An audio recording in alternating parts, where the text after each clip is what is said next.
Politicians care what you think about them. We don't care. We don't give a damn what they think about us.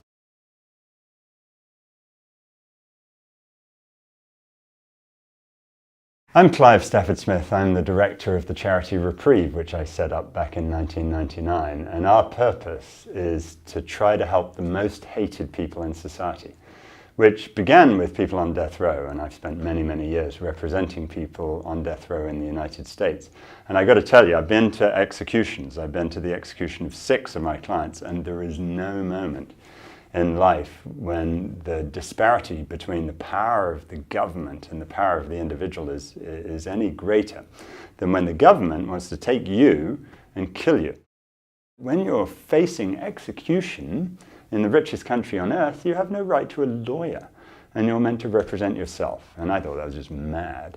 So I thought I'd better get a law degree. So, then when you have the power of a law degree, you don't have to be a lawyer.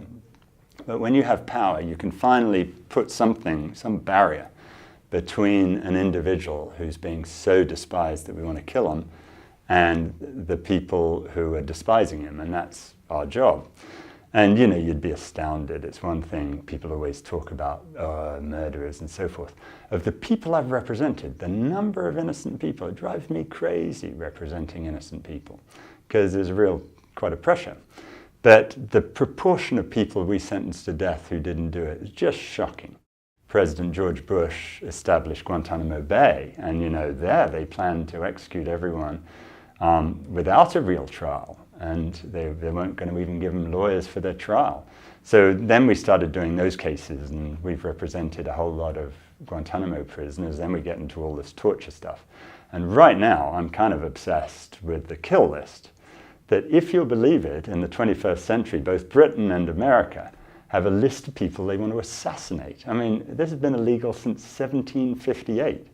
And we identify a bunch of folk who we don't like, and then we send a drone and blow them up with a Hellfire missile. And we get it wrong an incredible number of times. We represent those people that just try to stop the Americans and the British from going around murdering people. A person in Yemen, where their average income is $300 a year, can't hire a lawyer in America where they get paid $2,000 an hour. So they need to have some do-gooder like the people at Reprieve. And we're proud to be do-gooders, because the opposite is do-badders. So we end up representing all of these folk to stop the governments from doing these dreadful things. It's great fun. We win all the time. We win 99% of the cases we bring, which is good. I've been representing a guy who's British, who was on death row in Florida for many, many years. He was locked up in 1986, so it's now 29 years since he was sentenced to death. His name's Chris Maharaj. And he was a millionaire in England, a self-made millionaire, and he ends up getting framed for this double homicide in the DuPont Plaza Hotel in downtown Miami. And over the years, we've just proven so clearly that this guy's innocent. Most recently, I went to Medellin in Colombia, because the people who really did the murder were the Medellin cartel.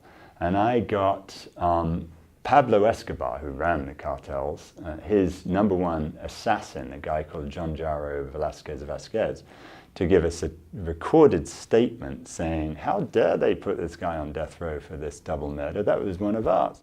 All of these sorts of cases happen on death penalty cases, and they're both fascinating and quite frightening when you see people going to prison for that sort of stuff.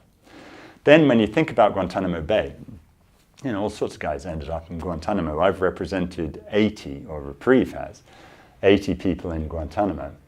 Lots of stories of them. I suppose one of my favorites was Binyam Mohammed.